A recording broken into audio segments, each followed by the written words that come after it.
आलमी मलेरिया ॾींहुं ज़िले सिहत ऑफिसर ऐं नेशनल रूरल सपोर्ट प्रोग्राम पारां मलेरिया के ख़तरे के उजागर करण लाइ आगाही वाक जो इनाकाद। उमरकोट में ज़िले सिहत ऑफिस उमरकोट ऐं नेशनल रूरल सपोर्ट NRSP पारां ज़िले हेडक्वार्टर अस्पताल उमरकोट में एक आगाही वाक जो इनाकाद किया वियो। 5 अप्रैल ते मुनक़द थींदड़ एक बैन अल-अक़वामी ॾींहुं हर साल आलमी मलेरिया ॾींहुं के तौर ते मल्हायो वेंदो आहे। मलेरिया के कंट्रोल करण जे आलमी कोशिशुनि के तस्लीम कयो वेंदो आहे। हिन साल 2025 जी मौज़ू मलेरिया असां सां ख़त्म थिए थो, ॿीहर सिड़पकारी करियो, ॿीहर तस्वर कयो, ॿीहर रोशन करियो।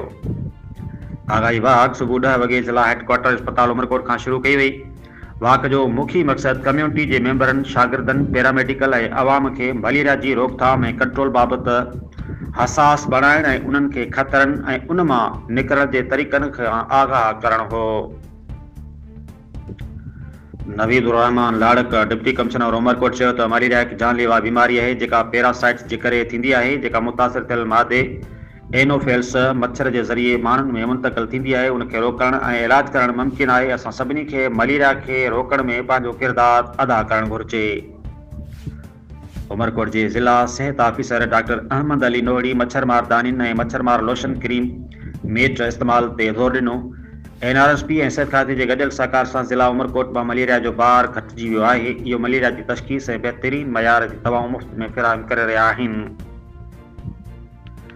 अली नवाज़ ज़िला कोऑर्डिनेटर NRSP हाज़रीन के उमरकोट ज़िले में गुज़िरियल 2 सालनि जे मुक़ाबले में मलेरिया के केस में घटिताई जी हक़ीक़तुनि बाबति आगाह कयो। NRSP ज़िला उमरकोट में common management unit CMU Islamabad ऐं vector borne division department of health government के ताउन सां मलेरिया प्रोजेक्ट लागू करे रहियो आहे। मलेरिया प्रोजेक्ट ज़िला उमरकोट में 88 सरकारी ऐं ख़ानगी सिहत सहूलतूं लागू कयूं आहिनि। Doctor Mohammad Afzal focal person vector borne diseases चयो त मलेरिया ते ज़ाब्तो आणण लाइ भरपूर कोशिशूं कयूं पियूं वञनि, पर माण्हुनि जे ताउन खां सवाइ उन जी रोकथाम मुमकिन नाहे। उन चयो त घणा माण्हू बीमारी की रोकथाम बाबति बेखबर आहिनि। वाक में माहिरीन, गैर सरकारी तंजीमन ऐं सरकारी अमलदारनि, मकामी बुजुर्गन, यूनिसेफ आलमी तंजीम WHO के नुमाइंदन शिरकत कई, जिनमें doctor Farid Ahmed, medical superintendent DHO अस्पताल उमरकोट, रिटायर्ड कर्नल सैफुद्दीन, मेहमान ज़िला manager PPHI Rajab Ali, assistant commissioner Umarkot,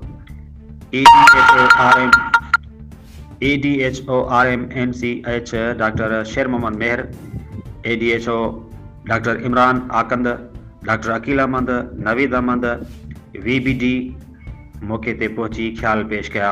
आलमी मलेरिया ॾींहुं जे हवाले सां मुनक़द कयल आगाही वाक में पैरामेडिकल ऐं मुख़्तलिफ़ तर्ज़ ज़िंदगी सां ताल्लुक़ रखंदड़ माण्हुनि हिस्सो वरितो।